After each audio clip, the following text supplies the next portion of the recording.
Welcome to the program. You're watching V News Daily. And now the headlines for today. Senior officials pay respect to HÍNH kings. Japan commits over 136 billion yen in official development assistance loans to Vietnam.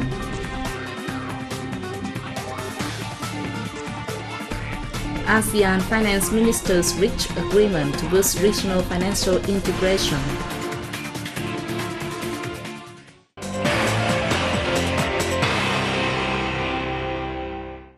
On March 30th, the northern province of Ninh Bình celebrated the 20th anniversary of its establishment and 5 years establishment of the city sharing the same name. Prime Minister TRUYnh attended the event. Addressing the celebration, the Prime Minister praised the province's efforts and outcomes, saying that they have contributed to the country's achievements over the past 20 years. He urged Ninh Bình to uphold its spirit of dynamism and creativity and promote its potential and advantages to accelerate economic restructuring, serving the province's comprehensive and sustainable economic growth. The province should be active in international integration, expand export markets, and develop tourism, making it one of the country's key tourist centers. In 2011, the province's GDP value rose 8.9 times higher than the 1992, industrial production value and construction 27.7 times, service value 12.4 times, agriculture, forestry, fishery production value over 1.7 times.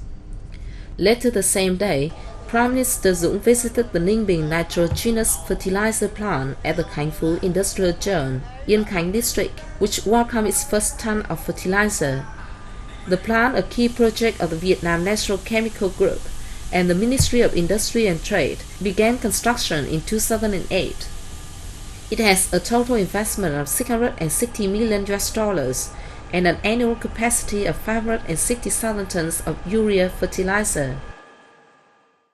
National Assembly Chairman Nguyễn Sinh Hùng, President of the Vietnam Fatherland Front, Huỳnh Đàm, and leaders of numerous ministries offered incense to the HÍNH kings, the nation's legendary founders, at the HÍNH Kings Temple Complex in the northern province of Phú Thọ on March 31st. The ceremony offering incense is to express gratitude to the nation's founders, and the assembly also pray for peace and prosperity for the country and its people. After the ceremony, the National Assembly, Vietnam Fatherland Front, and local leaders also offer flowers at the relief wall dedicated to President Ho Chi Minh and soldiers from the Tiên Phong Vanguard Division stationed at the complex. The annual festival to commemorate the HÍNH Kings, which falls on the 10th day of the third lunar month, was first recognized as a national event in 2007.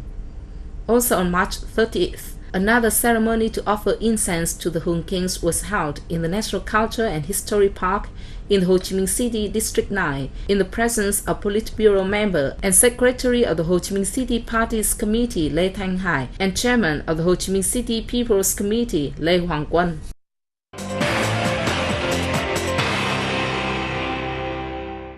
Japan has committed over 136 billion Japanese yen in official development assistance loans to Vietnam for the second phase of the fiscal year 2011. Let's see the details. A note to this effect was signed between the Vietnamese Minister of Planning and Investment Bùi Quang Vinh and Japanese Ambassador to Vietnam Yasuaki Tanizaki in Hanoi on March 30th. The credit will fund projects on poverty reduction, developing Hòa Lạc High-Tech Park, building International Terminal T2 at Nội Bài International Airport, Ho Chi Minh City Urban Railway linking Bến Thành Market and Suối Tiên Park, and National Highway 3 from Hanoi to Thái Nguyên Province. The fund will also be used for the second phase improvement of Nam Bình Dương water environment, restoration and sustainable management of riverhead protective forests, and the second phase development of regional and provincial hospitals.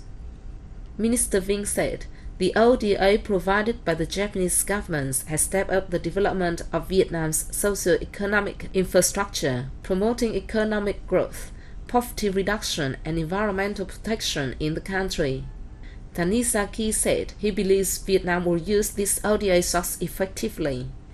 The sum brought the total of Japan's ODA to Vietnam to more than 208 billion Japanese yen in the fiscal year 2011, the highest level since Japan resumed ODA relations with Vietnam 20 years ago. Vietnam has become one of the top 10 countries in the world at building jack-up drilling rigs that are up to international standards.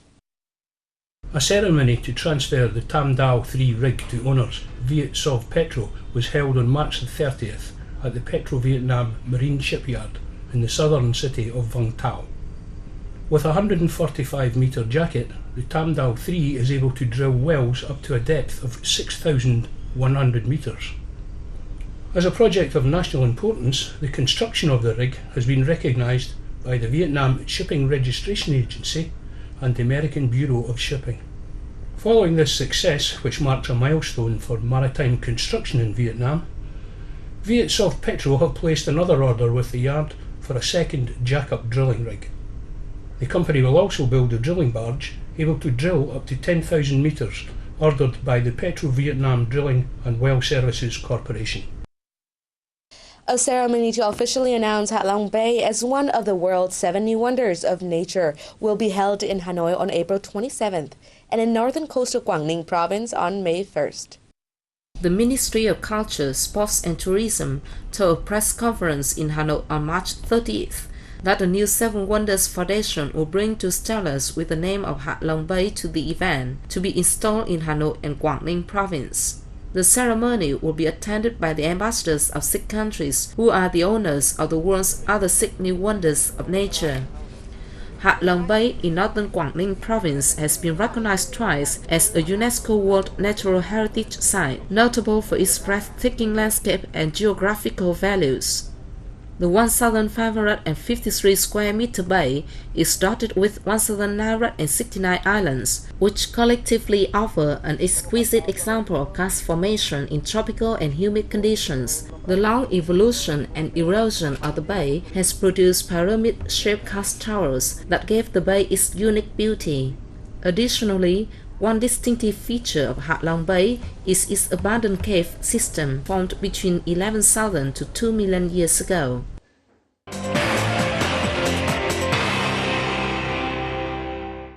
Chinese President Hu Jintao arrived in Phnom Penh on March 30th, kicking off a state visit aimed at enhancing the comprehensive strategic partnership of cooperation between China and Cambodia. President Hu Jintao and his entourage were welcomed on their arrival at Phnom Penh International Airport by Cambodia's Deputy Prime Minister and Minister of the Royal Palace, along with many other senior Cambodian officials. During the visit, Hu is expected to meet with the Cambodian King, Senate President, National Assembly President and Prime Minister. They are expected to discuss ways of enhancing their partnership and will also exchange views on major world and regional issues of mutual concern. The 16th ASEAN Finance Ministers meeting closed in Phnom Penh on March 30th with an agreement to boost regional financial integration to make the ASEAN Economic Community a reality by 2015. A Vietnamese delegation led by Deputy Finance Minister THÖNG attended the event. The participants said they believe that the regional economy will maintain a growth rate of between 5.6 to 6.3% this year, even with the uncertainties in the global investment environment. The rate was attributed to a robust domestic demand, sustainable macroeconomic policies, and the ongoing economic restructuring in some countries. Regarding the roadmap for ASEAN financial integration, the participants were pleased with the positive development of the capital market and the liberalisation of capital and financial services. The progress made in customs cooperation was also applauded, especially the pilot project to implement a one-gate ASEAN mechanism and harmonising ASEAN tariffs. On addressing the event, Cambodian Prime Minister Hun Sen called on the assembled ministers to seek out new ways of ensuring trust in the market. The ministers then signed an amended ASEAN customs agreement to upgrade customs services across the region. The one-day event saw the presence of the region's finance ministers and representatives from several international organisations. Thank you for watching, and we'll be back tomorrow.